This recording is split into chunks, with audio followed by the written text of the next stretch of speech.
That isn't the sound of summer. I don't know what is. Nothing signals summer quite like the all too familiar jingle of the ice cream truck coming down your street, in this case, the Good Humor Man. And while ice cream bars and trucks have been childhood staples for more than 100 years, not all of the history has been so sweet. Museum of Ice Cream co-founder and co-CEO Manish Vora joins us now to discuss the lesser-known history of one of America's most loved summer treats. Thanks so much for being with us. So let's just talk about what factors have helped make ice cream and ice cream bars sold through ice cream trucks so popular across the United States. Well, it's accessibility. The ice cream truck, emerged in the 1920s, and by the 1950s, it was ubiquitous. And of course, that corresponded with the rise of refrigeration and freezing. So, ice cream is really tied to technology in many ways. But that good humor, Harry Burt, he started only with 12 trucks, ended up becoming 2,000 trucks by 1950s. And we're gonna talk about the song in a little bit, but I feel like if you grew up in the last 50 years or whatever, since whatever they were out there, there's like something in your DNA that just responds to that. That's right. You don't know if it's a block away or 7 blocks away. You don't care. But you know. As soon as you hear it, you're like, ice cream. Yeah, completely. And I'm gonna tell a side story, and I'm gonna make it really, really quick. When I was working in Philadelphia, I was doing a overnight thing with the police where I was in the police car with them as they were going to, through, and then they had a raid, and we were there with our cameramen in the middle of this raid at 10 o'clock at night.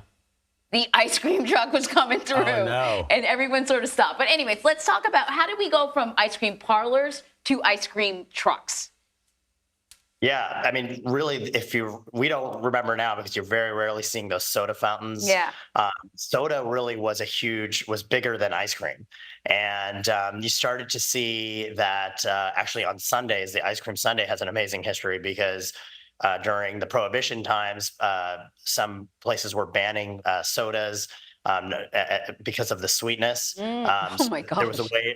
There was a way to get around it, and in fact, it became even sweeter by adding toppings and ice cream. So they got around these rules.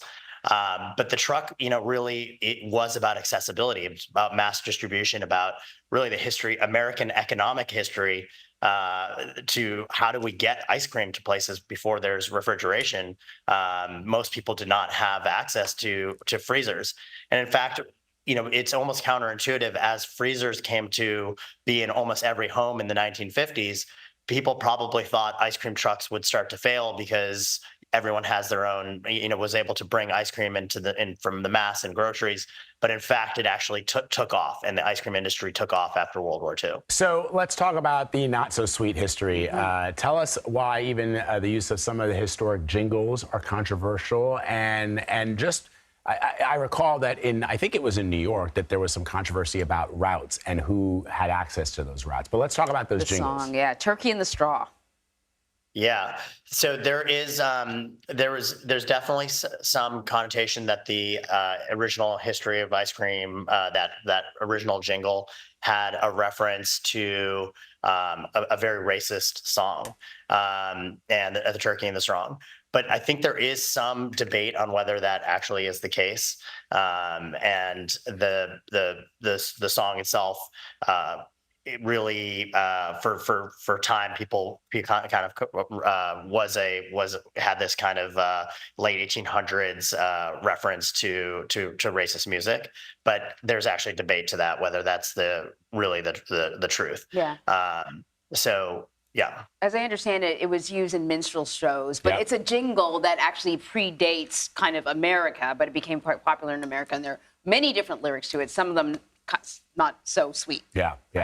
Absolutely. And that's also just the history with music being usurped when there was actually music that was being used in celebratory, but then was, kind of taken over for racist purposes. Mm-hmm. And then, of course, you mentioned, accessibility and, where these trucks were being brought into, for sure. Manish, thank you very, very much. This was such an interesting segment. We appreciate it.